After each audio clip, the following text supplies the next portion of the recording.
따라서 합시다. 여호와의 말씀을 듣고 행하면 복을 받는다. 그래서 그 신년이 시작이 돼가지고 이제 일주일이 지났는데 벌써 다 힘이 떨어진 것 같아요. 지금이 2023년인지 지금 2024년인지 구분이 잘 안 가고, 또 신년 되면서 참 복을 받아야 되겠다라고 해서 지난 한 주간 동안 집회도 하고 기도도 많이 했잖아요. 근데 이번 주에는 다 까먹었죠. 그래서 이제 복을 못 받게 되는 거예요. 그래서 이제 그 하나님 주시는 축복을 우리가 받아야 되겠다. 그런데 첫 시간에 그걸 말씀을 드렸어요. 그 성경에서 말하는 축복은 뭐냐? 성경에서 말하는 축복은 그 축복의 원리가 있습니다. 그래서 축복의 원리가 이제 그 서론인데요. 뭐든지 출발이나 기초가 튼튼해야지 그 다음에 거를 잘 할 수가 있는 거예요. 그래서 그냥 막 하는 것보다는 좀 원리나 원칙을 알고 하는 것이 대단히 중요합니다. 그 다음에 이제 축복의 서론을 한 다음에 그 6가지 축복이 뭐냐 해서 그 축복의 그림 있죠. 축복이 뭐냐라고 할 때 뭔가 좀 이렇게 상상이 되고 보여야 되잖아요. 그래서 성경에서는 아주 좀 이렇게 축복이 이런 거다. 좀 우리가 이렇게 확 마음에 와닿게 그런 이제 그림을 그려서 보여주고 있죠. 그래서 그 축복의 서론은 이제 이런 겁니다. 하나님은 언약의 하나님이다. 그러면 백성은 뭐냐? 언약의 백성이다. 그 하나님과 백성들 사이에서는 뭘로 연결이 되어 있느냐? 언약으로 연결이 되어 있다. 그럼 언약이라고 하는 것은 쌍방의 약속이잖아요. 쌍방의 약속에는 지켜야 되는데 의미가 있는 거예요. 그럼 하나님께서는 이러이러한 조건을 내걸고 이렇게 해라. 그러면 내가 너희들에게 복을 줄 거다. 이렇게 한 거죠. 그래서 이 언약의 축복은 조건과 거기에 따른 약속, 보상이 있는 겁니다. 그 조건은 뭐냐면 하나님 말씀을 듣고 너희들이 지켜 행하도록 해라. 이제 이게 이제 조건이 되겠어요. 그러면 약속은 뭐냐면 내가 너희들에게 복을 주리라. 그게 이제 하나님의 그 약속이 되겠죠. 그래서 이 이제 모든 말씀을 듣고 지켜 행하도록 해라. 그러니까 우리가 그것만 하면 되는 거예요. 그러면 하나님께서는 약속한 대로 이제 복을 주시면 되는 거죠. 그래서 1절과 2절에 보면 그 축복의 서론에 대해서 신명기 28장이 축복의 장이에요. 축복의 장인데 이 축복의 장의 첫 절이 이제 이 모든 것을 시작하는 거거든요. 그래서 1절이 이렇게 되어 있습니다. 다 같이 한번 1절을 함께 봉독하겠습니다. 네가 내 하나님 여호와의 말씀을 삼가 듣고 내가 오늘 내게 명령하는 그의 모든 명령을 지켜 행하면 내 하나님 여호와께서 너를 세계 모든 민족 위에 뛰어나게 하실 것이라. 그래서 행하면까지가 조건이 되겠고요. 모든 민족 위에 뛰어나게 하신다라고 하는 것이 이제 약속이 되겠습니다. 그래서 여기 보면은 이제 삼가 듣고 지켜 행하라라고 하는 것이 이제 우리가 잡아야 될 축복의 비결이 되겠습니다. 자, 2절도 마찬가지인데요. 2절 보면 네가 네 하나님 여호와의 말씀을 청종하면 이 모든 복이 내게 임하며 내게 이르르니 그랬죠. 그래서 이 복이라고 하는 것은 우리가 뭔가를 막 만들어서 하늘의 별을 따야 되겠다. 이제 이런 게 아니고 하나님께서 누구누구 집에 오늘 복을 배달해라 라고 하면 복이 이제 하나님 명령을 따라서 쫄쫄쫄 배달을 하는 거예요. 그래서 복은 위에서부터 임하는 겁니다. 그래서 위에서 임하기 때문에 복이라는 말 자체는 무릎을 꿇는다. 그러니까 겸손하게 정말 하나님 앞에 무릎 꿇고 그냥 가만히 있다는 뜻이 아니라 말씀을 지켜서 행하기만 해라. 그러니까 여기에 충성해서 무릎을 꿇게 되면 하나님께서는 약속한 복을 하늘로부터 우리에게 주시는 것이죠. 그래서 이 복이라고 하는 것은요, 복이 무엇일까? 그게 아이스크림이냐? 이게 뭐 초콜릿이냐? 이런 쪽으로 생각하면 어렵고요. 복이라고 하는 것은 무릎 꿇는 상태, 그러니까는 하나님과 우리 사이에 언약을 지켜야 되겠다라고 하는 바른 관계, 그게 바로 복입니다. 그러니까 요 복이 이제 손에 잡히는 거, 눈에 보이는 걸로 이제 나타나게 되는 거예요. 그래서 이제 하나님과의 바른 관계, 언약의 생활, 여기에 이제 우리가 집중하게 되면 복은 자동적으로 따라오게 되어 있는 겁니다. 그러면 나 자신과의 관계는 뭐냐? 나 자신이 하나님 앞에서 어떻게 될 건가? 그 다음에 우리 가족이 어떻게 될 건가? 그 다음에 이제 우리 국가와 사회가 어떻게 될 건가? 그리고 우리 교회가 어떻게 될 건가? 그러니까 이런 그 하나님과의 약속의 관계가 있는데, 언약이 있는데, 그 언약에서 벗어나지 않도록 하는 거, 거기에 이제 집중하게 되는 것이 복이에요. 그러니까 복 받으러 뭐 산에 가서 산삼을 캘래? 그러면 산삼캐로 돌아다니다 보면은 뭐 1년 동안에 아무것도 못 캘 수도 있잖아요. 그럼 바다 가서 고기 잡는데 가서 어디다 고기를 잡아야지 뭐 상어나 고래가 잡히느냐, 이런 거는 굉장히 어렵잖아요. 그러니까는 어떤 그 손에 잡히는 복 그거보다도 올바른 관계에다가 이제 치중하고 거기에 우리가 충성을 다하면 결과적으로 뭐 하나님께서 좋은 것들을 주시게 되죠. 자, 그래서 이제 너희에게 복을 주는데 그 복이라고 하는 것을 한번 설명을 해볼 때 눈에 확 들어오는 그런 그림, 이런 식으로 설명을 했습니다. 6가지가 되는데요. 자, 첫 번째 3절입니다. 성읍에서도 복을 받고, 그랬죠. 성읍은 도시잖아요. 사람들이 모여서 사는 곳에서 복을 받는다. 첫 번째 복이고요. 그 다음에 이제 두 번째 복은 들에서도 복을 받는다 했죠. 들, 한적한 곳, 사람들이 잘 보이지 않는 곳. 그러니까 뭐 하나님께서는 뭐 강남에만 복 주는 게 아니라 강북에도 복을 주시고, 뭐 서울만 복을 주는 게 아니라 저 시골 한적한 곳에도 복을 주시고, 이렇게 어느 장소에 불문하고 하나님의 백성이 하나님의 언약대로 사는가 따라서 하나님께서 거기다 복을 주신다 했습니다. 자, 그 다음에 이제 세 번째 복은 4절에 보니까 네 몸의 자녀와 토지의 소산과 짐승의 새끼와 소와 양의 새끼가 복을 받을 것이며 라고 했습니다. 그래서 요거는 이제 소유라고 하는 건 기업이거든요. 근데 기업은 그 당시로 보면 이제 주로 크게 나눠서 보면 세 가지입니다. 하나는 이제 자식이 많을수록 이게 재산이고 그 집의 힘인 거예요. 그래서 자녀들이 많은 거. 그다음에 토지의 소산이죠. 농사하게 되면 농사가 얼마냐, 쌀이 몇 가마니가 나오느냐, 이제 이런 거. 이렇게 된. 그다음에는 이제 짐승의 새끼도 그 당시에 목축을 했잖아요. 그러니까 이제 산업이 두 가지거든요. 농사 반, 목축 반, 이런 거란 말이에요. 그러니까 자녀들이 번성하고 그다음에 농사가 잘 되고 그다음에 가축이 번성하고, 이게 이제 소유고 기업입니다. 그러니까 이런 것들이 잘 된다라고 했습니다. 이게 이제 세 번째 복입니다. 자, 네 번째 복은 5절에 보면 광주리와 떡반죽 그릇이 복을 받는다 했어요. 그래서 이거는 이제 남아 있는 거를 담는 그릇이잖아요. 그러니까 지금까지는 모자랐기 때문에 남아 있을 리가 없죠. 근데 이제는 이제 풍족하기 때문에 남아 있는 거예요. 그래서 광주리, 떡반죽 그릇, 요게 남아가지고 이제 삶의 질이 높아지는 거죠. 걱정거리가 없는 거죠. 먹을 게 풍성하게 되니까 어디 가서 놀까, 어디 가서 잔치할까. 그 다음에 뭐 남은 거 가지고 옛날에 먹기도 바빴는데 지금은 쌀이 남아 돌아가지고 쌀로 뭐 막걸리를 만들어서 먹어라, 이런 거죠. 옛날에 막걸리 먹으면 잡아갔습니다. 쌀 가지고. 쌀과 도시락 싸가도 뭐라 했다니까요. 쌀 모자라는데 왜 네가 쌀을 이렇게 많이 먹냐 해서. 근데 지금 그게 아니잖아요.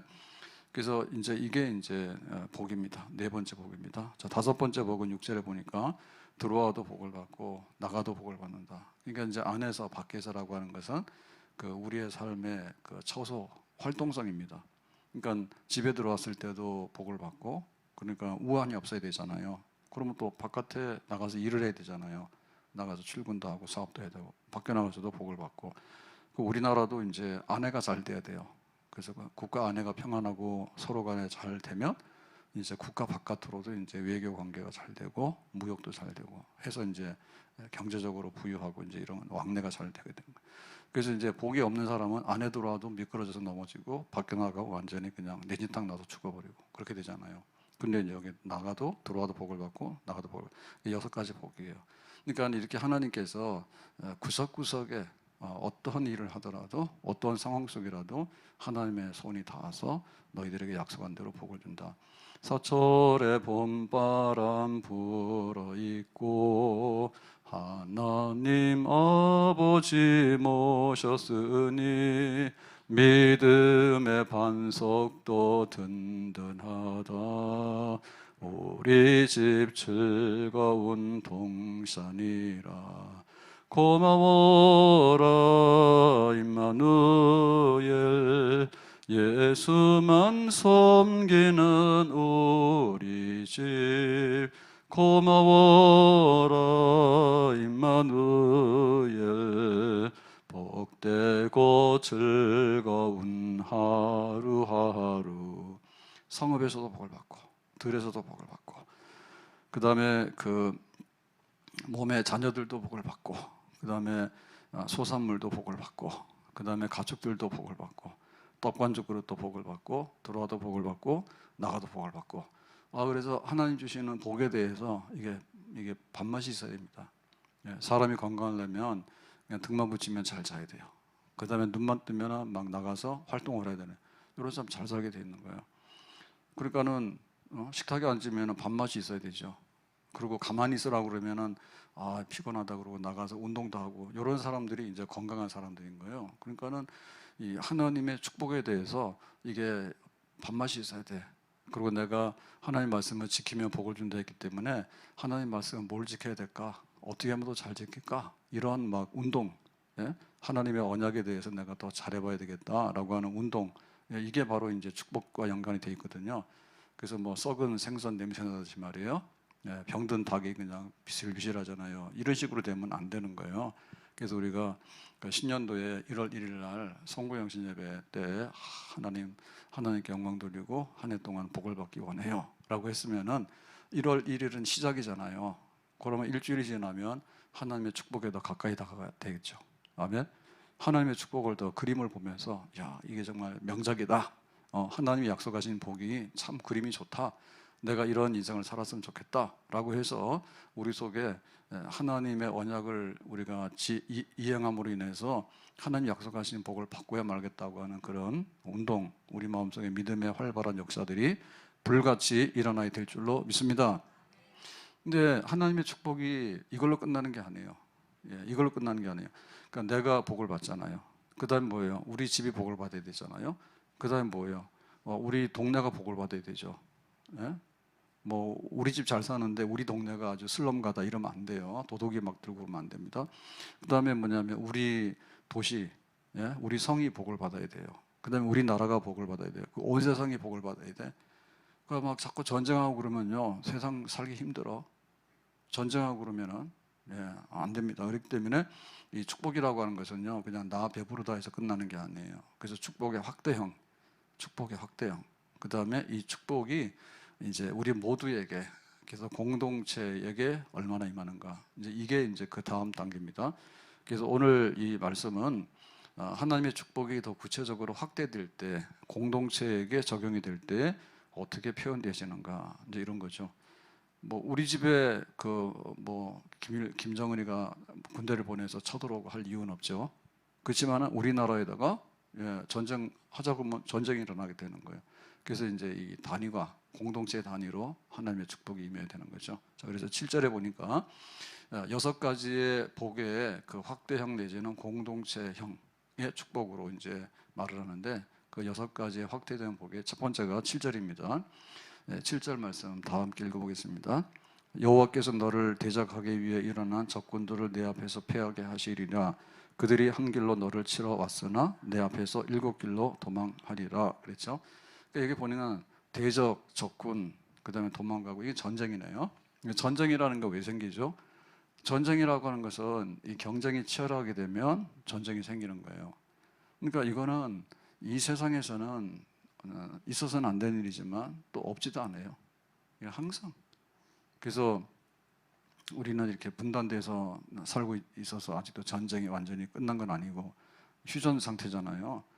그러면 우리나라에도 보면은 삼국시대, 우리나라 땅이 넓은 땅이 아니죠. 근데 이 좁은 땅에도 뭐 한강을 중심으로 해가지고 삼국시대, 그 다음에 고려, 조선 해가지고 주인이 많이 바뀌었습니다. 그리고 그때그때마다 조그마한 전쟁들이 굉장히 많아요. 예, 전쟁 없는 날이 없는 거예요. 그래서 우리가 복을 받으려고 하면 이 전쟁하고 무관하지 않아요. 만약에 전쟁이 일어나거나 혹은 전쟁에 패했다 그러면은 복이 없게 되는 거예요. 그래서 그 우리 개인의 축복이 아니라 우리 나라의 축복, 우리 사회의 축복, 이 시대의 축복은 반드시 전쟁이 없거나 전쟁에서 패하면 안 되고 전쟁이 이겨야 되는 것이 복입니다. 그래서 이 확대형의 축복의 첫 번째는, 예, 전쟁을 이길 수 있다라고 말하는 거죠.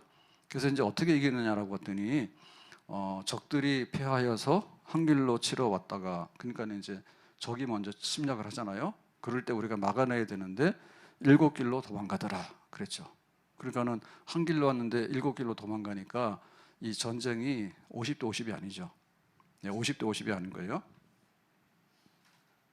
이거는 완전하게 이제 완전 승리.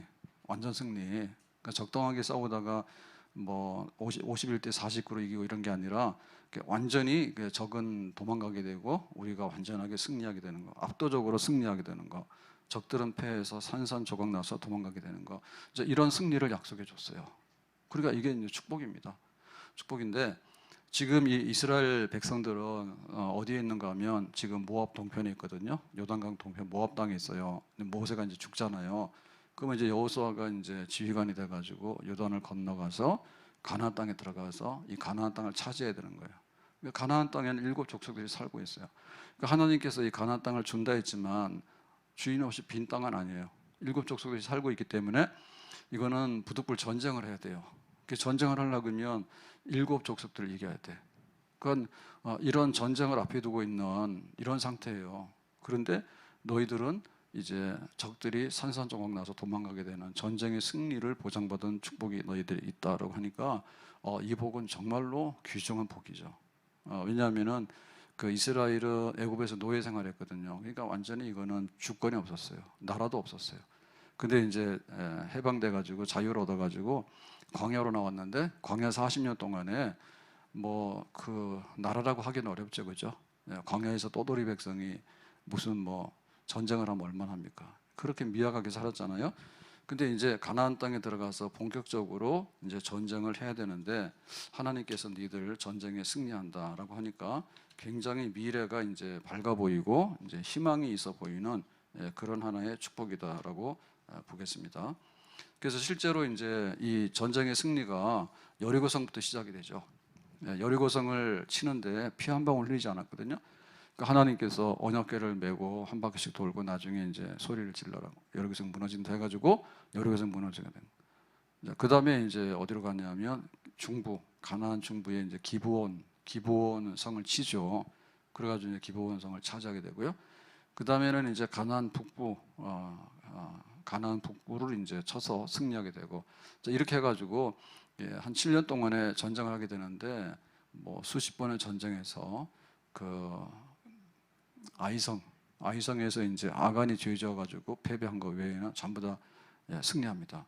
하나님께서 너희들에게 승리를 준다. 너희들이 대적을 이긴다라고 하는 것은 하나님의 큰 축복이에요. 그러면 이렇게 전쟁에 승리하는 축복은 그냥 주는 게 아니죠. 어떻게 준다 했어요? 하나님의 말씀을 듣고 지켜 행하면 그랬죠. 그래서 그 여호수아가 이제 이 가나안 전쟁하기 전에 하나님께 받은 약속의 말씀이 있는데 여호수아 1장 7절에 보면 이렇게 말했습니다. 오직 강하고 극히 담대하여 나의 종 모세가 내게 명령한 그 율법을 다 지켜 행하고 우러나 좌우로나 치우치지 말라. 그리하면 어디로 가든지 형통하리니. 그래서 이제 이 전쟁을 이기는 비결이 뭐냐면 율법을 다 지켜 행하라는 거예요. 근데 이 말씀은 결국에 이 말씀입니다. 하나님과의 언약을 충실히 이행하는 너희들에게는 항상 전쟁을 하더라도 너희들 싸워서 이긴다. 자, 지켜 행하려면 어떻게 되냐면 8절에 보면 이 율법책을 내 입에서 떠나지 말게 하며 주야로 그것을 묵상하여 그 안에 기록된 대로 다 지켜 행하라. 그리하면 내 길이 평탄하게 될 것이며 네가 형통하리라. 그래서 하나님 말씀을 묵상하고 그 은혜를 잊게 되면 이제 지켜서 행하게 되는 그런 거죠. 그래서 이게 이제 그 우리가 해야 되는 조건 이행이에요. 그러면 하나님께서는 적들이 한 길로 왔다가 7 길로 도망가도록 한다라고 얘기를 했어요. 그러니까 이렇게 그 전쟁 승리에 대한 그 축복의 약속은 항상 다윗 때도 다윗이 골리앗을 이길 때도 이렇게 됐죠. 다윗이 골리앗과 싸울 때 만군의 여호와 이름으로 나간다. 할례 받지 않은 이방인이 어떻게 여호와 하나님을 모욕하냐 해가지고 이제 싸우잖아요. 그러니까 그 하나님의 이름에 합당한 영광을 돌리려고 하는 거, 하나님의 이름이 더럽혀지면 안 된다는 거, 거기 약속에 근거해 가지고 내가 싸우겠다라고 하니까 그 물맷돌로 골리앗을 이기는 그런 역사가 나오게 되는 거죠. 근데 이와 반대도 있습니다. 이와 반대는 뭐냐면 전쟁의 뜻밖에도 패배하는 역사가 있어요. 자, 어떤 게 있습니까? 아이성. 그 가나안 전국 전쟁하는 것 중에서 딱 유일하게 한 번 패배한 전쟁이 있거든요. 그게 이제 아이성의 전쟁이에요. 그 아이성이라고 한 얘기는 작은 성이라는 거예요. 여리고성에 비하면 아주 보잘것없고 작은 성입니다. 그래서 대충 군대 보내서 싸우면 이기겠다 했는데 의외로 패배했거든요. 그래서 막 나중에 원인을 알아봤더니 그 아간이 여리고성의 전리품을 그냥 개인이 집에다가 훔쳐다가 감춰놨다. 그래서 하나님께서 전리품은 다 갖다 내놔라. 하나님께서 주신 승리는 하나님께 그 승리에 대한 그 전리품을 하나님께 바쳐라 했는데 아간이 중간에 혼자 먹어버린 거예요. 그래서 하나님의 언약, 약속을 아간이 이행하지 않은 거잖아요. 그것 때문에 이제 하나님께서 아이성 전쟁에 패배하게 되는 거예요. 그러니까 분명히 이길 것 같아요. 여호수아 근데 굉장히 강해요. 근데도 뜻밖의 패배하게 되거든요. 그때는 뭐냐면 하나님의 언약을 이행하지 않고 거꾸로 하게 되는 거예요. 그러면 그렇게 패배할 수 있는 거예요. 그리고 그 엘리의 그 제사장의 두 아들이 홈리와 비나스죠. 홈리 비나스. 근데 그 당시에 이제 블레셋과 전쟁이 있는데 홈리 비나스가 나가서 졌어요. 근데 지는데 어떻게 해서 지는가 하면은 이제 힘이 모자라니까 하나님의 언약궤를 가지고 나갑니다. 하나님의 언약궤를 가지고 나갔는데 하나님이 도와주지 않아요. 언약궤를 가지고 나가면 그 요단강도 건너갔고 언약궤를 가지고 나가면 여리고성도 쳐서 이겼고 그랬잖아요. 근데 블레셋과 전쟁에서 맥없이 패배했어. 그리고 언약궤도 뺏겨버렸어. 탈취당해버렸어. 자, 그런 일이 왜 벌어졌느냐라고 할 때 이 홈리와 비네아스는 엘리 제사장의 아들이기 때문에 제사장이에요. 뭐 제사장이면은 하나님께 제사 드리는 거를 집례하는 거룩한 사람들이잖아요. 근데 거기에 이제 제물로 바치는 고기를 삶은 고기에 갈고리 찍어다가 먼저 먹어버리고 그 다음에 이제 번제로 해서 태우려고 그러면은 나는 생고기가 좋아 해가지고 가져가 버리고 이렇게 했거든요. 그래서 하나님께 드리는 제물을 자기 마음대로 먹어치우는 거예요. 하나님께 드리기도 전에 제사를 드리고 나면 제사장의 몫이 있어요. 그거는 가져가도 괜찮은 거예요. 근데 하나님께 드리기도 전에 막 먹어버리고 그 다음에 이제 그 상막에서 수종도는 여자하고 동침을 하게 되죠. 그래서 뭐 거기에 악행한 거에 대해서 소문이 그냥 다 났습니다. 저 홈리와 비느하스가 아주 폐악하고 나쁜 사람들이라고. 이래가지고는 이제 전쟁터에 나갔는데 언약궤조차도 뺏겨버리게 되거든요. 그러니까 언약궤를 가지고 나가도 하나님께서 사정없이 패배시켜가지고 홈리와 비느하스는 죽었어요. 그리고 이제 이 소식을 들은 이 비느하스의 아내가 만삭이 돼가지고 이제 출산을 하게 되는데 전쟁에 패하고 죽었다라는 얘기를 듣고 언약궤를 탈취당했다는 얘기를 듣게 되니까 충격을 받죠. 충격을 받아가지고 갑자기 이제 산통이 오면서 난산하다가 죽어요. 그러면서 이제 아이는 태어나게 되는데 산모는 죽게 되는데 이 아이의 이름을 뭐라고 하냐면 이가봇이라 하라라고 하면서 죽습니다. 이가봇이라고 하는 뜻이 뭔가 하면 하나님의 영광이 떠났다. 하나님의 영광이 떠났다. 어떻게 이렇게 우리가 하나님의 특별한 백성인데 블레셋 사람들한테 패배할 뿐만 아니라 하나님의 언약궤도 뺏기고 내 남편도 나가서 죽고 이스라엘 병사도 죽고 이게 뭐냐. 이렇게 하나님에게 철저하게 외면당하는 버림받은 백성이 됐구나. 하나님의 영광이 떠났다. 광야길을 갈 때는 하나님의 영광이 함께해서 구름기둥 불기둥으로 인도하셨잖아요. 그런데 이제는 하나님이 인정사정 없이 떠나버린 거잖아. 불쌍한 사람들. 왜 그랬을까? 언약을 파괴시킨 거예요. 하나님과 약속을 파괴해서 제사를 그냥 멸시하고 또 해서는 안 되는 막 성범죄를 거기서 막 저지르고 막 이렇게 한 거죠. 그러니까 이제 전쟁이 패배한다. 반대로 말하면 뭡니까? 하나님의 언약을 이행하게 되면 여호와의 말씀을 항상 묵상하면서 지켜 행하도록 힘쓰게 되면 하나님께서 원수들이 아무리 강하다 하더라도 한 길로 왔다 일곱 길로 도망가도록 너희들에게 승리 주시겠다라고 약속하셨습니다. 아멘. 그러니까 이제 내가 뭐 우리 집에 먹을 거 많다 해서 복이 끝나는 게 아니에요. 우리가 전쟁 없는 시대를 살아야 되는 거예요. 만약에 전쟁이 나더라도 하나님께서 우리 편이 되셔가지고 승리를 주셔야 되는 거예요. 근데 나라가 망해버리면 우리 집은 다 자동적으로 망하게 되는 거예요. 그래서 우리가 올 한 해를 살아가면서 항상 기도해야 되는 게 뭔가 하면 나 개인의 복이 있고 우리 집이 받아야 될 복이 있는 거예요. 그 다음에는 이제 우리나라가 받아야 될 복이 있는 거고 이 시대가 2024년 전 세계가 이렇게 전쟁 없이 평화롭게 전쟁을 하더라도 악한 자들이 패배하고 하나님을 섬기는 자들이 반드시 승리하는 이러한 축복을 우리가 반드시 받아야 되는 줄로 믿습니다. 그래서 우리가 정신 차리고 하나님 앞에서 정말 온전하도록 해야 돼. 그래야지 전쟁이 안 날 뿐만 아니라 싸운다 하더라도 경쟁이 치열하면 싸워요. 적들이 일어나서 반드시 공격하게 될 거예요. 그런데 그런 전쟁에 나가서라도 반드시 이길 수 있는 약속은 뭐냐면 하나님과의 관계가 좋아야 되는 거예요. 하나님께서 그래 내가 대신 싸워줄게 라고 하면 되는 거죠. 아멘. 우리나라도 보면 지금 분단인데 이게 지금 휴전 상태잖아요. 근데 뭐 북한에서 지금 난리가 났잖아요. 예, 이제 우리의 적이다, 가만 안 두겠다, 막 쓸어버린다, 뭐 이런 얘기 하잖아요. 예, 하여튼 간에 이 협박 하잖아요. 그러니까 이런 상태에서 하나님 막아주셔야 되겠죠.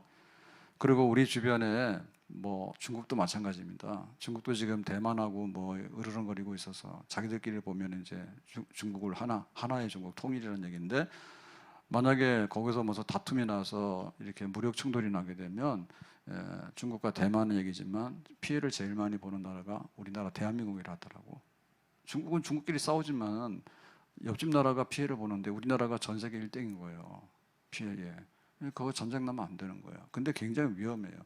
화약고예요. 북한에서 뭐를 하게 되는 거 1번이고요. 중국에서 뭐 대만 상대로 해서 뭐 하게 되는 거 2번인데 이거를 누가 통제하기 어려워요. 그리고 이거 한번 터졌다 하면은 만만치가 않아요. 얼마나 많은 피를 흘리고 어려운 일들이 일어나게 될지를 모르는 거예요. 그래서 우리가 나와서 늘 우리 국가를 위해서 기도하고 하나님 평화 주세요. 그리고 우리를 승리케 해주세요. 그리고 그것은 바로 나와의 관계, 우리 가정과 교회가 우리 나라가 구석구석에 하나님께서 너희들이 이렇게 살아라라고 할 때 예라고 한 거에 대해서 우리가 반듯하게 이행해 나가는 그런 언약에 충실한 삶이야말로 하나님께서 보장해 주시는 평화이고 하나님께서 보장해 주시는 승리가 되는 줄로 믿습니다. 이 큰 복 너희들이 받을래? 아멘. 받겠습니다. 이런 복을 받아야지 우리가 진짜 축복이 우리의 것이 되는 줄로 믿습니다. 자, 두 번째로 확대된 복, 두 번째로 공동체로 적용되는 복이 뭐냐라고 할 때 6가지 중에서 8절에 있습니다. 8절. 여호와께서 명령하사 내 창고와 내 손으로 하는 모든 일에 복을 내리시고 내 하나님 여호와께서 내게 주시는 땅에서 내게 복을 주실 것이며 라고 했죠. 이제 여기 보면은 창고가 복을 받고 손으로 하는 모든 일이 복을 받아요. 근데 하나님께서 어떻게 한다고요? 명령하사 너에게 복을 내리신다라고 했잖아요. 그러니까는 창고와 내 손으로 하는 것에 대해서 우리가 복을 달라고 하는 게 아니라 하나님 앞에서 우리가 복을 받을 수 있는 조건을 언약의 삶을 충실히 이행하게 되면 자동적으로 창고에 복을 받고 우리의 하는 손으로 하는 일에 복을 받게 되는 줄로 믿습니다. 그러니까 우리가 그 복을 받는 것은 뭐냐면 하나님께서 명령하시기 때문에 그 복이 오는 거예요. 우리가 수돗물을 쓰잖아요. 그러면 수돗물은 어디서부터 옵니까? 뭐 한강에 있는 거를 끌어다가 정수해 가지고 있다가 우리가 수돗물을 사용하게 되면 이제 수돗물이 나오잖아요. 그럼 보내는 데가 있죠. 보내는 데가 있잖아요. 수도를 보내는 데가 있잖아요. 거기서 잠궈버리면 뭐 수도가 없는 거죠. 전기는 어디서 와요? 전기는 뭐 한전에서 관리해가지고 전기를 만들어가지고 가지고 있다가 우리가 쓰게 되면 집집마다 오는 거잖아요. 이거 어떻게 보면은 근원지가 있습니다. 근원지. 그 제일 중요한 것은 뭐냐면 복의 근원이 복의 근원. 네, 복의 근원에서부터 이 복이 나오게 되는데 그런데 이 복의 근원이 여기 보면은 명령하사라고 한 얘기는 뭐냐면 이렇게 그러니까 의인화된 거죠. 의인화된 거. 야, 너 탄현동 가. 누구누구 집에 가. 이렇게 명령하는 거예요. 그러면은 그게 이렇게 되는 거예요. 그래서 우리가 하나님의 복이라고 하는 것이 구체화해야 되는데 하나님께서 명령했다. 우리가 그런 것들을 우리가 확신해야 되고 또 그걸 기다려야 됩니다. 하나님께서 가라고 하면은 이 명령에 따라서 오는 거예요. 그러니까 우리가 이거 복은 하나님이 보내는 집으로 배달이 가는 거예요. 하나님이 여기로 복을 보내라고 하면 가는 겁니다. 한강물이 아무 데나 막 가는 건 아니에요. 한강물이 흘러서 가는데 가는 수로가 있어요. 가가지고 어디 가서 이거 서해바다로 빠져나가는 겁니다. 한강이 일로 왔다가 갑자기 태백산맥을 넘어서 동해안으로 가고 그런 건 안 해요. 그러니까 배달 사고가 절대로 안 난다 그죠. 배달 사고가 엘리야가 3년 6개월 동안에 기근이 들었을 때 먹을 게 없잖아요. 자기도 이제 비가 안 오고 먹을 게 없으니까. 그래서 처음에 이제 어디로 가 숨습니까? 그리시니까로 가 숨죠. 깊은 그 시내에 산속의 깊은 시내 거기로 가 숨었다고. 그러니까 먹을 게 없잖아요. 거기도. 거기도 물도 마르고 먹을 게 없으면 이제 다 죽잖아요. 그러니까 뭐가 와서 먹이를 갖다 줍니까? 까마귀가 아침 저녁으로 떡과 고기를 엘리야에다 갖다 줘서 지냈죠. 그러다 이제 그게 끝나게 되니까 그러면 사렙대 집으로 가라라고 해서 사렙대 과부가 이제 먹을 거 주잖아요. 그거 보면 이 까마귀가 아침 저녁으로 이렇게 떡과 고기를 배달했다라고 하는데 이게 신기한 겁니다. 신기한 겁니다. 천재 먹을 게 없거든요. 그러면 까마귀도 먹을 게 없는 거예요. 까마귀가 먹을 게 없으면은 이게 웬 떡이냐고 지가 먹어버리지. 까마귀가 그거를 엘리야한테 배달하겠냐고. 고기. 이 까마귀라고 하는 것은요 불결한 짐승이거든요. 그래서 이런 거 잡식이에요. 그러니까 배고프면 썩은 고기도 먹을 수 있는 까마귀인 거예요. 그러면 자기가 이제 고기 먹은 지가 오래되잖아. 먹을 게 없으니까. 사람이 먹을 거 없으면 짐승도 먹을 게 없는 거예요. 그러면은 자기가 이 따끈따끈한 고기 반찬을 딱 갖다 주라 하니까 까마귀가 그 식욕을 억제할 수 있어 없어요. 예, 뭐 썩은 고기도 쓰레기통 뒤져서 먹는데 잘 요리한 고기쯤이야 먹어 치우겠죠. 근데 그걸 참고 이 그리시네가에 엘리야가 있는 데까지 이제 날아가서 거기다가 딱 배달을 해주면서 나 손 안 댔습니다.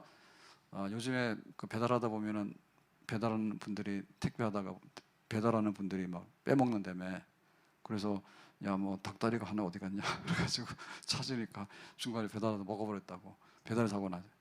그럴 수 있는 거죠. 근데 하나님께서는 절대 그런 배달 사고가 안 나도록 하나님께서 명령을 하시는 거예요. 어디에? 누구누구 집 창고집에 이만큼 갖다 넣어. 그러면 그 집 창고에 이만큼 갖다 놓는 거고, 그 사람이 지금 굉장히 요즘에 열심히 일하거든. 그러니까 그 사람이 일하는 거에 대해서 좀 복을 이만큼 갖다 놔. 그러면은 갖다 놓는 거예요. 그러니까 이게 지금 하나님과 우리 사이에 그 어떤 그 연락되는 그 손이 막연한 게 아니에요. 안 받을 사람에게 복이 온다든지 혹은 복 받을 사람에게 복이 안 와가지고 배달 사고가 난다든지 이런 일은 잘 있을 수가 없어요. 정확하게 사립도와 과부의 집에도 이제 3년 6개월 동안에 먹는 양식이 그치지 않잖아요. 그러면은 그때마다 다른 집에는 다 이게 먹을 게 없는데 이 과부의 집은 막 계속해서 밀가루가 떨어지지 않잖아요. 그럼 어떤 그런 일이 일어납니까? 우리가 보통 하라고 그러면 까먹잖아요. 예? 귀찮으면 오늘은 밥 안 먹어 이러고 누워 있잖아요. 피곤하면은. 근데 이거는 그런 것도 없는 거야. 꼬박꼬박 그냥 하루하루 날마다 그 밀가루가 생겨가지고 다시 이렇게 먹을 수 있는 양식이 생기고 그렇게 하는 거죠. 그래서 그 우리 저 놀부 얘기 알죠? 흥부 얘기, 놀부 얘기 하잖아요. 그래서 뭐 옛날에 그런 거 있잖아요. 뭐 자기가 흥부가 뭐 제비 다리를 이렇게 치료해 줬더니 뭐 박씨를 가져다 줘가지고 복을 받았다, 박 터지게 복 받았다, 뭐 이렇게 그런 얘기 있잖아. 그랬더니 이 놀부가 그 얘기를 듣고서 했죠. 멀쩡한 제비, 다치지도 않은 제비를 갖다 부러뜨렸잖아요. 이 나쁜 놈이죠. 그 제비는 재수 없는 거예요. 괜히 놀부한테 잡혀가지고 다리 부러지고 나서 그래가지고 자꾸만 씨를 갖다 달라니까 갖다 줬잖아. 그랬더니 복을 못 받았죠.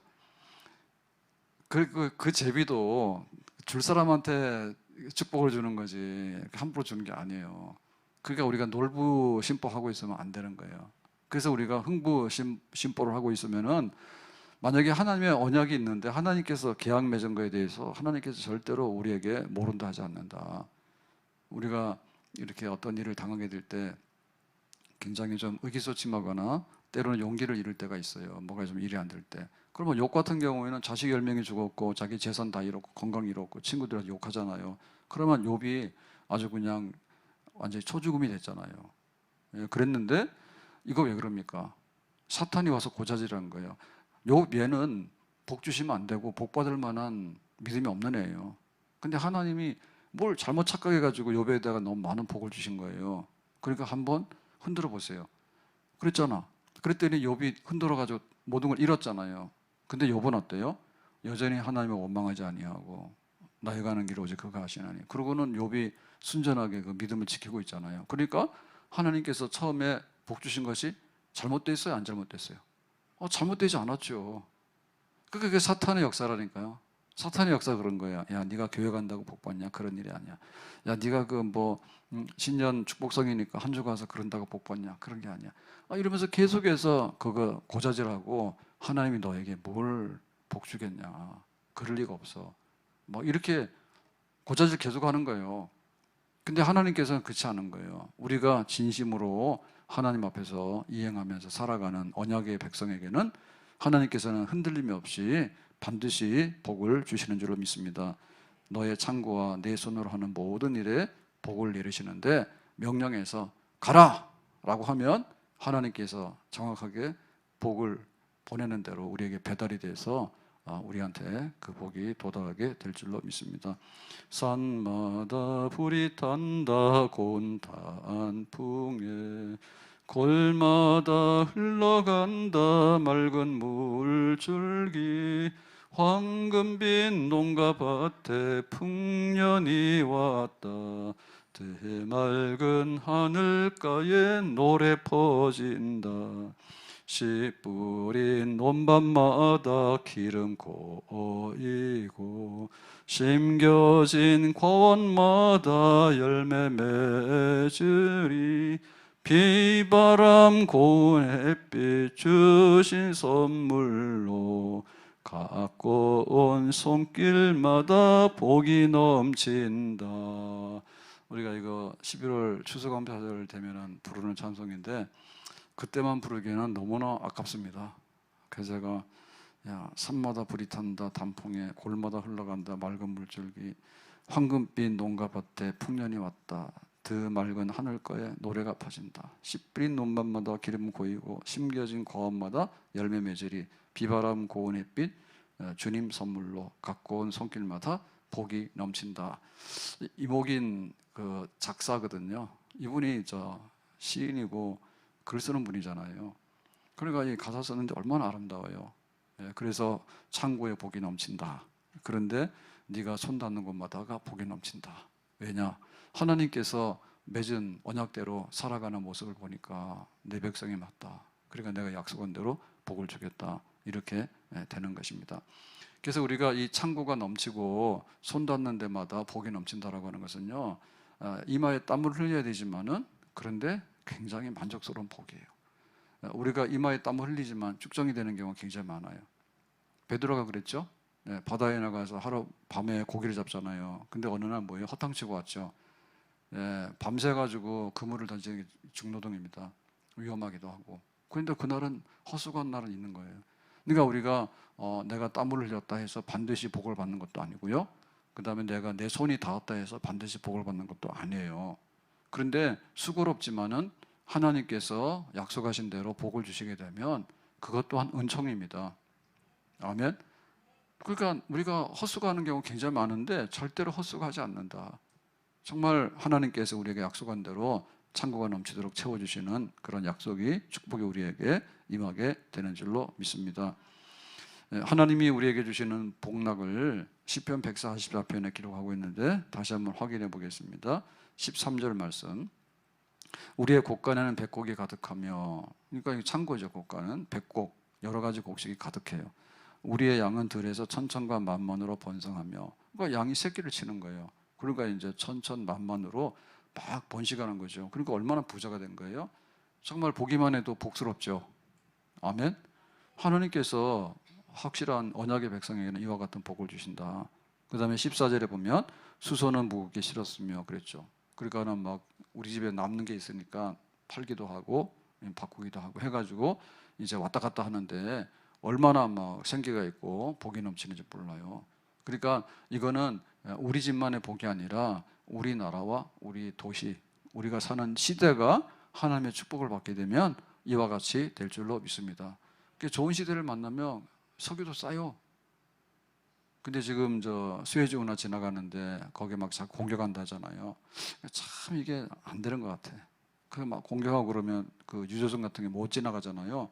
그러면 기름값도 막 폭등하는 겁니다. 또 하는 거예요. 그러니까 우리가 잘해야 돼. 잘해야 돼. 그래서 뭐 코로나 때 코로나 걸려서 죽은 사람보다 굶어 죽은 사람 더 많잖아요. 어디서 제일 우크라이나 전쟁하면 어디서 제일 문제가 생깁니까? 거기 우크라이나에 굉장히 밀 농사 많이 해가지고 아프리카 같은 데 많이 가거든요. 아프리카 사람 굶어 죽는 거예요. 푸틴이 전쟁을 일으키니까 아니 아프리카에서 죽는 거야. 그러니까 그 시대의 복이 이런 거죠. 너희들이 땀 흘리면 먹는다. 창고에 가득 쌓아놓을 수 있는 복이 있다. 그래서 좋은 시절이 되면요, 바나나가 지천이잖아요. 바나나가 얼마나 좋은 음식인지 모른다. 바나나가. 그래서 뭐 바나나 뭐 전을 만들어서 먹는다고 유튜브에 보니까 막 부셔가지고 계란으로 해가지고 후라이팬에다 딱 하니까 그게 바나나 요리. 하여튼 생으로 먹는 것보다는 익혀서 먹으면 맛있잖아요. 그러니까 그 바나나 뭐 이만큼인데 싸요. 근데 그런 게 막 다니는 거예요. 근데 만약에 이게 안 됐다. 하여튼 간에 중국에서 손대기 시작하면 뭐든지 모자랍니다. 중국 사람들이 바나나를 먹기 시작하면 바나나가 폭등한다니 또. 중국에서 워낙 소비를 많이 해버리니까. 그러니까 이게 먹을 게 전 세계적으로 도는 거예요. 전 세계적으로 도는 거예요. 코로나가 되니까 돈은 많지만 여행을 못 했잖아요. 가고 싶은데 못 가잖아. 코로나 때 오지 마라 하니까 못 가는 거 아니에요. 그러니까 우리 사는 시대의 복이라는 게 뭔가 하면 정말 이게 그냥 나 하나가 들어오며 나가는 복이 아니라 우리나라가, 그 다음에 이 시대가 들어오며 나가며 복을 받고 우리 시대가 창고에 쌓을 것이 많아야 돼. 쌓아놓을 것이. 아멘. 하나님께서 축복을 배달하기 때문에 전 세계가 모든 사람들이 만족해서 사는 그런 축복의 시대, 그게 이제 하나님께서 약속한 것이 되겠죠. 그래서 이와 같은 복을 받게 되니까 가나안 땅에 들어가서 뭘 했는가 하면은 1년에 이제 3대 명절이 있는데 우리가 아는 대로 유월절하고 그다음에 이제 그 오순절하고 그다음에 마지막 그 장막절 수장절이잖아요. 그러니까 6월절은 이제 해방된 날이니까 너희들이 이제 해방됐어 그거고, 이제 두 번의 그 명절이 뭔가 하면 이제 오순절이 맥주절이잖아요. 첫 곡식을 거둔 명절이고, 그다음에 이제 수장절은 뭔가 하면 마지막 복식, 마지막에 농사에서 장막절, 그죠? 그러니까는 여기 가나안 땅에 들어가서 너희들이 손에 수고한 대로 먹는다, 창고가 차고 넘친다 하니까 이제는 그 축제가 있는데, 그 명절이 있는데, 그 명절이 하나는 구원받은 해방절이고 나머지 두 개는 첫 농사와 마지막 농사를 거둔 다음에 하나님께 축제해서 예배드리고 그렇게 즐거워하는 절기가 되는 거지. 그러니까 그런 시대가 되면 좋은 거죠. 그런 시대가 되면. 그러니까 우리가 한 해를 살아가면서 막 이렇게 하나님께서 많은 걸 주셨네. 시작도 그렇고 끝도 그렇고 그런 시대에 우리가 살아가면 얼마나 복이 있겠어요. 근데 만약에 우리가 하나님의 언약을 어기고 하나님과 관계가 적대적이 되거나 이렇게 등을 돌리버리는 관계가 되면 어떻게 될까요? 아방 시대 때 3년 6개월 동안에 기근이 오는 거예요. 이거는 비가 원래는 오는 거거든요. 지중해에서 구름이 모이면은 비가 오게 돼 있는 거예요. 때를 따라서. 근데 하나님께서 하늘 문을 닫아버린 거야. 하나님께서 명령하시는 거죠. 야, 비구름 글로 가지 마. 그럼 막히는 거예요. 지금은 의외로 겨울이 따뜻해요. 근데 얼마 전에 좀 많이 추웠잖아요. 근데 우리나라도 옛날에 보면 3만 4온이라 해가지고 적당하게 겨울이 조금 추웠다가 약간 풀렸다가 이런 게 있었잖아요. 이제 그런 게 없어진 거예요. 계속해서 덥고 어느 날 추우면 너무 춥고. 그러니까는 저기 북극에 있는 그 아주 한파가 이렇게 기류를 타고 오는데 옛날에는 그게 차단이 됐답니다. 조금 내려오다가 차단되면 3, 한 4온 이렇게 되고 이게 됐는데 지금은 그런 게 아니래요. 아예 안 내려오거나 내려왔다면 확 내려와 덮어버리면 그냥 영하 20도, 30도 돼버리는 거예요. 그러니까는 하나님께서 이거를 막는 거예요. 예? 하나님께서 이렇게 축복을 막아버리게 되면은 그 시대는 그냥 기근이 들고 수고는 많이 했지만은 거둬들이는 게 없게 되고, 그다음에 뭐 전쟁 나면은 패배해가지고 다 망해버리고 죽어버리고 다 끌려가게 되고 뺏기게 되고 그런 시대가 우리 앞에 펼쳐지게 되는 거죠. 그래서 우리가 정신 차리고 늘 하나님이 복의 근원이기 때문에 하나님과 눈을 맞춰야 됩니다. 예? 우리가 이제 아침이 되고 저녁이 되잖아요. 그러면 왜 기상 시간이고 취침 시간이냐면 하나님 만드는 시간표인 거예요. 해 뜨는구나. 오늘 하루가 돌아가고 해가 뜨면은 이게 에너지가 있습니다. 양지 바른 데 가면은 이게 온도가 올라가요. 예? 낮에 막 영하 2도, 영하 3도 되더라도 그게 그늘진 곳에 가면 진짜 춥습니다. 근데 아주 양지 바른 데 있잖아요. 담이 이렇게 서가지고 바람까지 막아주잖아요. 그러면 거기는 영하가 아니에요. 그래서 옛날에 왜 시골 아이들이 집에서 놀 수 없으니까 겨울에도 나가서 놀잖아요. 겨울에 나가 놀잖아요. 놀 때 어떻게 놉니까? 막 코 질질 흘리면서도 양지 바른 데 가가지고 담벼락 밑에 가서 놀면은요, 거기 다 영성인 거예요. 그게 놀았던 거예요. 그러니까는 하나님의 그걸 따라서 우리가 가야 되는데, 하나님은 언약에서 너희들 이렇게 해, 그러면 알았습니다라고 하면 하나님께서 약속한 대로 복을 주시는 하나님이기 때문에 하나님의 그 언약의 발자취를 따라서 우리가 따라가는 거예요. 그게 우리의 삶인 거예요. 그러니까 내가 열심히 일하지만은 열심히 일하는데 도둑질하는 깡패질하거나 이런 식으로 하면 안 되는 겁니다. 나 자신에 대해서 내가 막 불만하고 원망하고 그러면 안 되는 겁니다. 우리 가정이 좀 모자라는 게 있지만은 부부가 서로 사랑하고 자녀들이 부모를 공경하면서 화목한 가정을 이루면은 하나님 복을 주시는 거예요. 우리나라가 잘 되려고 그러면은 사람들이 서로 우애하면서 막 칼로 막 테러하고 막 그런 식으로 정치를 하고 그러면은요, 나라 못 살아요. 적당하게 경쟁하라 적당하게 해가지고 좋게 해야 되잖아요. 그러니까 하나님이 주시는 그런 축복이 어떻게 이 땅에 이루어지게 되는가, 거기에 우리가 전심전력을 해야 되는 거예요. 학계 선지자 그러잖아요. 너희들 배고프지? 너희들 목마르지? 너희들 입었는데 춥지?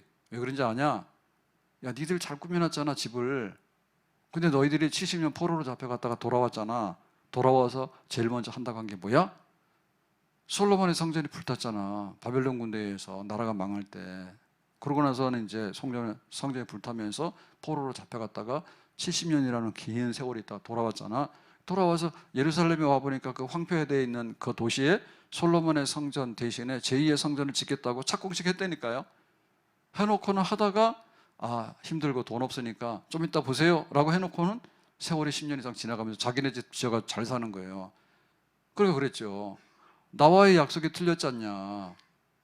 나와의 약속이 틀렸지 않냐.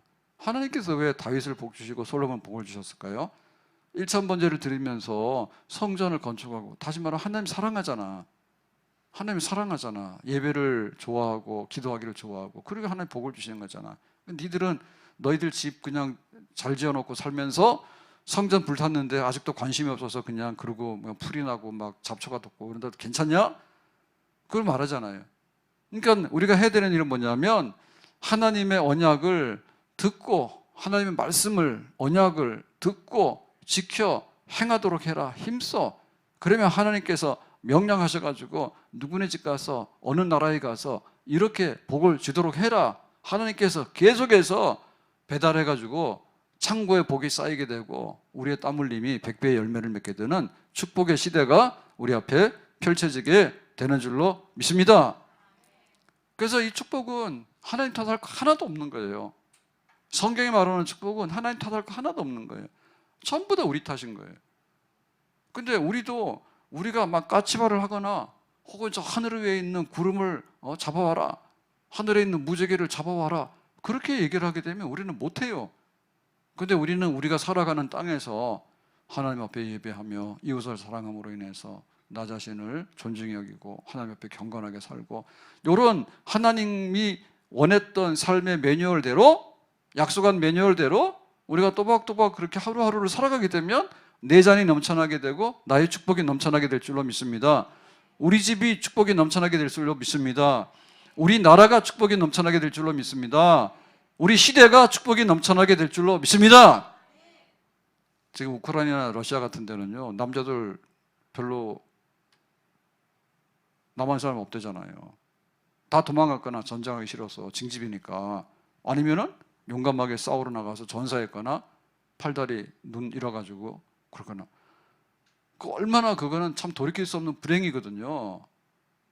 그러니까 우리가 이 땅에 살아가면서 우리가 일하고 땀 흘리면서 얻는 이런 것들은 정말 축복이에요. 옛날 생각하면 끔찍해요. 어떻게 내가 살았나 싶어요. 정말 무식 용감해가지고 막 살았던 것 같아. 근데 지금 가만 생각하면 어제도 잠들기 전에 하나님 어떻게 이렇게 침대가 좋은가요? 침대 밑에 탄소 매트 어떻게 이렇게 따끈따끈한가요? 참 좋으네요. 뭐 감사가 절로 나오더라고. 예. 막 집도 그냥 윗집에서도 조용하고 옆에도 조용하고 지저분 듯이 조용해. 딱 내 취향이야. 주차장 빼놓고 주차장을 열받아. 그래 아예 내가 시험 들어서 내 주차장 안 들어가기로 했어요. 지상에다 세워서 좀 뭐 지나면 되지. 거기 들어가서 막 오도 가도 못하게 해가지고 막 겹치기로 막 주차하고 그래가지고 괜히 사고 나고 안 되겠더라고. 그래 마당에 세워놓고 그래 마음 편하더라고. 얼마나 좋은 시대에 살고 있어요. 근데 이게 한순간에 날아갈 수 있는 거예요. 한순간에. 지금 뭐 SK 회장님 그 부부가 지금 이혼을 하는데 느닷없이 부부는 지금 싸우고 있는데 그 이혼 소송 맡은 판사가 갑자기 죽었대죠. 뉴스 못 봤어요? 부장판사가 46세인가 근데 갑자기 심장마비가 죽었대. 그걸 모르는 거야. 그래서 부부간에 죽도록 이혼하자고 싸우는 게 심장마비로 죽는 건 나은 것 같습니다. 참 이상하죠, 그죠? 지들이 막 이혼해가지고 막 하자고 해서 몇 년째 재판해가지고 막 그러고 있는 판인데 왜 그거 법원에 있는 판사가 왜 갑자기 죽어버리지? 우리 내일을 모르는 거예요. 그러니까 하나님께서 우리에게 복을 주셔야 되는데 개인에게도 복을 주셔야 되지만 이 시대에도 복을 주셔야 돼요. 재판할 사람이 없는 거예요. 네? 막 이재명 지금 그 대표도 막 재판 붙는 게 많잖아요. 근데 또 거기도 판사가 나 싫어 그래가지고 사표 내고 가버렸대. 이것도 재판 언제 하냐고 이거. 이거 재판 받아야 될 사람들은 많은데 법정에 오라고 가 새들 사는 많은데 갑자기 판사들이 말이야 나 싫어서 그만두고 집에 가버리거나 갑자기 자기가 뭐 사망해서 죽어버리거나 이렇게 된 몰라요 정말 이 시대는. 우리 부모 시대가 못 나가지고 6.25를 겪었고 또 우리 부모 시대가 못 나가지고 일본 사람들한테 그런 막 강점당해가지고 그렇게 괴롭힘을 당하고 그런 게 했겠습니까? 그것도 아니잖아요. 그래서 우리가 정신 차리고 하나님을 제일로 알고 하나님의 계명과 말씀대로 살아가는데 최고의 열심을 내고 아멘? 교회 가만 앉아있으라는 뜻이 아닙니다. 내가 열심히 가서 가정도 꾸려나가고 일도 하고 그렇게 해야 되는 거예요. 그런데 하나님의 뜻이 이곳에 이루어지도록 하나님의 계명의 말씀대로 내가 앉아놨으나 집에서나 내가 회사에서나 사업장에서나 교회에서나 주님을 기쁘게 하고 주님의 말씀대로 내가 살아가는데 열심을 내는 것이 복받는 운동인 줄로 믿습니다. 그러면 반드시 믿음대로 하나님께서 축복을 명령해서 합당한 대로 우리에게 보내서 그것이 우리에게 쌓이게 되는 축복의 사람으로 살아가게 되는 줄로 믿습니다. 복의 근원 강림하사 찬송하게 하소서. 한량없이 자비하심 측량할 길 없겨다. 하나님이 복의 근원인 거 생각해 보면 하나님 앞에 얼마나 우리가 진실되게 살아야 될 것인가. 우리에게 새해가 주어졌는데 전무후무한 하나님의 축복을 바라면서 또 한 해를 하나님의 그 축복의 그 일정을 바라보면서 한 걸음 한 걸음 나갈 수 있기를 주님의 이름으로 축복합니다. 기도합니다. 오늘 주신 말씀과 같이 새해가 축복의 한 해가 되기 원하는데 말씀을 듣고 행하는 자에게 주시는 복, 우리 가정적으로 우리 국가가 받아야 될, 우리 시대가 받아야 될 복을 다 누리는 우리들이 되게 하여 주시기 원합니다. 예수님의 이름으로 기도하옵나이다. 아멘.